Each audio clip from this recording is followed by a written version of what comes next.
દરેક સનાતન ધર્મના અનુયાયીઓને મારા જય સ્વામિનારાયણ, જય શ્રી કૃષ્ણ, જય શ્રી રામ. ખાસ દરેક સનાતન ધર્મના અનુયાયીઓને હું જણાવવા માગું છું કે ગઈકાલે મીડિયાના ન્યૂઝના માધ્યમથી એક વિડીયો મેં જોયો જે ગરડા સ્વામિનારાયણ મંદિરનો હતો અને એમાં રેલી સ્વરૂપે સ્વામિનારાયણ ભગવાનનો વિરોધ કરી રહ્યા હતા. સ્વામિનારાયણ ભગવાન સંપ્રદાય વિરુદ્ધ સૂત્રોચ્ચાર કરી રહ્યા હતા.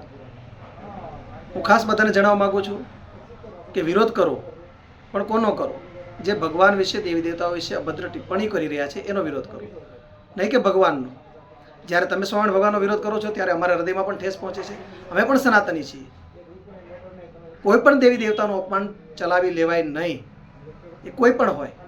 અને એમાં અમે તમારી સાથે છીએ. અમે પણ આવા લેભાગુ તત્વો જે પોતાના વાડાની લીટી લાંબી કરવા માટે સનાતન ધર્મના, હિન્દુ ધર્મના દેવી દેવતાઓનું અપમાન કરતા હોય એની સામે લડવા માટે તમારી સાથે તૈયાર છીએ. અને અમને પણ ખબર છે કે મંદિરમાં બેસીને અમુક કહેવાતા સાધુઓ શું કરી રહ્યા છે.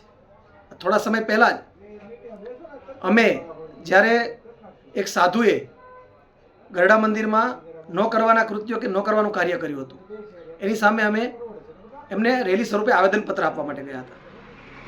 અને જ્યારે એ ગરડા ટ્રસ્ટી બોર્ડને અમે આવેદનપત્ર આપ્યું ત્યારે અમને ખોટી રીતે ફસાવવા માટે અમારી સામે ખોટી એફઆઈઆરો કરવામાં આવી છે. અમારી સામે ખોટા કેસો કરવામાં આવ્યા છે. અમે પણ એની સામે લડી રહ્યા છીએ. જ્યાં પણ ખોટું થઈ રહ્યું છે ત્યાં અમે બોલી રહ્યા છીએ.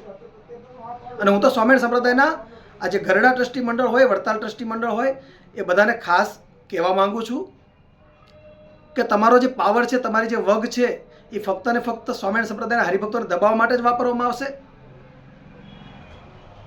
તમારો જે મની પાવર છે એ સ્વામિનારાયણ સંપ્રદાયના હરિભક્તોને પર ખોટા કેસો કરીને ફસાવવા માટે તમે વાપરો છો. આજે સ્વામિનારાયણ ભગવાનનો જ્યારે વિરોધ થઈ રહ્યો છે, સ્વામિનારાયણ સંપ્રદાયના લોકો વિરોધ કરી રહ્યા છે. જો તમે સાચા હો તો એને જવાબ કેમ નથી આપતા? કેમ બધા મૌન છો? કેમ બેસી રહ્યા છો? એટલે ખરેખર ક્યાંક ને ક્યાંક તમારા કાળા કામો આ ખુલ્લા પડે છે. જ્યાં સ્વામિનારાયણ સંપ્રદાયનો વિરોધ થઈ રહ્યો છે ત્યાં તમે એક પણ સાધુ બહાર આવી બોલવા તૈયાર નથી. એટલે ખાસ તમને એક પ્રાર્થના છે, કાં તો સુધરી જાઓ.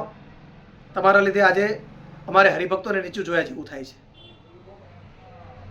અને ખાસ સનાતન ધર્મના દરેક અનુયાયીઓ, દરેક ભક્તોને મારી બે હાથ જોડી પરિવાર પ્રાર્થના છે કે ભગવાન વિશે કંઈ ન બોલો. અમે સનાતની છીએ. આ લડાઈમાં અમે તમારી સાથે છીએ, સાથે લડવા તૈયાર છીએ. જે કોઈ સનાતન ધર્મનું અપમાન કરી રહ્યા છે, ભલે સ્વામિનારાયણ ભગવાનના સાધુ હોય, એને આપણે સનાતન ધર્મમાંથી હાંકી કાઢીએ, એ આહવાન સાથે આપ સૌને મારા જય શ્રી કૃષ્ણ, જય સ્વામિનારાયણ, જય શ્રી રામ, જય સનાતન ધર્મ.